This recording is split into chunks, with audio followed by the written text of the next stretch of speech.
Cabaran selepas pembentukan Malaysia, Bab 6 Sejarah Tingkatan 5 KSSM.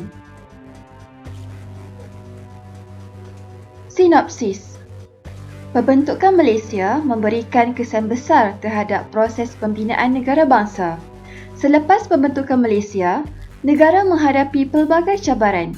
Antara cabaran utama termasuklah pemisahan Singapura, ancaman komunis, isu pembangunan dan ekonomi serta tragedi hubungan antara kaum. Subtopik 6.1 Cabaran dalaman Malaysia. Cabaran dalaman Malaysia yang pertama, pembangunan dan sosioekonomi di Sarawak dan Sabah, politik di Sarawak dan perpaduan kaum. Jadi, boleh ingat dengan perkataan sausage itik padu, iaitu sosioekonomi, politik dan perpaduan.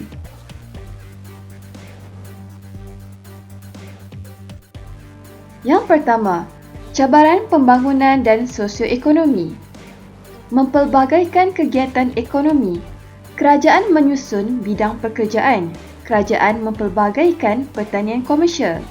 Kerajaan membuka peluang kepada penduduk menyertai kegiatan ekonomi berkaitan petroleum. Kedua, memajukan sistem perhubungan dan pengangkutan. Kerajaan membina sistem perhubungan dan pengangkutan terutama kepada penduduk pedalaman. Dibuat melalui rancangan pembangunan 5 tahun Malaysia. Ketiga, memajukan sistem pendidikan. Usaha ditumpukan membina sekolah dan melatih tenaga guru bagi memberikan pendidikan kepada penduduk khususnya Bumiputera. Cabaran yang kedua ialah cabaran politik di Sarawak. 21 orang ahli Kaunsil Negeri tidak berpuas hati dengan kepimpinan Stephen Kaloningkan sebagai Ketua Menteri Sarawak. Ini ialah Stephen Kaloningkan. Beliau dipecat oleh Gubernur pada bulan Jun 1966. Stephen Kaloningkan mencabar tindakan ini di Mahkamah Tinggi Sarawak dan memenangi kes ini pada bulan September 1966. Beliau kembali menjadi Ketua Menteri, namun beliau mendapat undi tidak percaya daripada Kaunsil Negeri. Krisis politik ini menyebabkan berlaku ketidakstabilan di Sarawak yang mengancam keselamatan dan keamanan. Pada bulan September 1966, darurat diisytiharkan di Sarawak. Stephen Kaloningkan digantikan dengan Tavis Lee. Cabaran yang ketiga ialah cabaran perpaduan kaum. Penduduk negara kita mempunyai pelbagai kaum. Dengan penduduk yang pelbagai budaya, perpaduan menjadi agenda utama bagi pengurusan masyarakat dan pemerintahan negara ini. Jarak antara semenanjung Malaysia dengan Sarawak dan Sabah yang jauh menjadi cabaran kepada integrasi nasional serta sukar memupuk semangat satu negara. Ini ialah Kabinet pertama di Sarawak.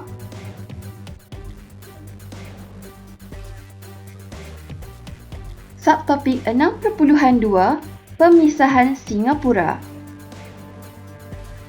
Faktor pemisahan: politik, ekonomi dan sosial. Boleh diingat melalui kata kunci PES.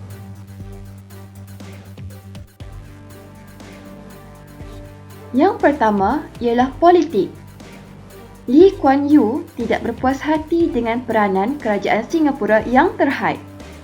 Konflik antara pemimpin PAP dengan Perikatan. Kempen Malaysia oleh Lee Kuan Yew menuntut hak sama rata untuk semua kaum menimbulkan keresahan dalam kalangan penduduk. Yang kedua, ekonomi. Singapura menuntut pembukaan pasaran bersama ataupun common market disegerakan. Singapura tidak berpuas hati dengan cadangan tambahan cukai yang perlu diberikan kepada kerajaan persekutuan. Singapura juga mahu mengenakan kadar faedah terhadap sebahagian daripada pinjaman sebanyak RM150 juta kepada Kerajaan Persekutuan untuk Pembangunan Sarawak dan Sabah. Ketiga, masalah perkauman. Telah berlaku rusuhan kaum di Singapura pada 21 Julai 1964 yang menimbulkan ketegangan antara kaum. Rusuhan ini berlaku ekoran daripada usaha menuntut persamaan hak yang sama rata bagi semua kaum. Perkara ini menjadi isu antara kaum. Pemisahan Singapura daripada Malaysia. Pada 29 Jun 1965, kegagalan rundingan Tun Abdul Razak Hussein dengan Lee Kuan Yew. 1 Julai 1965, Tunku mengarahkan Tun Abdul Razak Hussein bermesyuarat dengan beberapa menteri seperti Dr. Ismail Abdul Rahman, Tan Siew Sin dan VT Sambatan untuk berbincang berkaitan pemisahan. Awal Ogos 1965, Mesyuarat Khas Kabinet Malaysia bersetuju dengan rancangan pemisahan. Pada 7 Ogos 1965, Tunku Abdul Rahman Putra Al-Haj dan Lee Kuan Yew menandatangani persetujuan untuk Singapura keluar daripada Malaysia. 9 Ogos 1965, Tunku Abdul Rahman membawa usul pemisahan Singapura ke dalam Parlimen Malaysia. Parlimen meluluskan rang undang-undang pemisahan Singapura. Pernyataan Tunku tentang konsep Malaysian Malaysia. Hampa jangan lupa like, share dan juga subscribe. Terima kasih.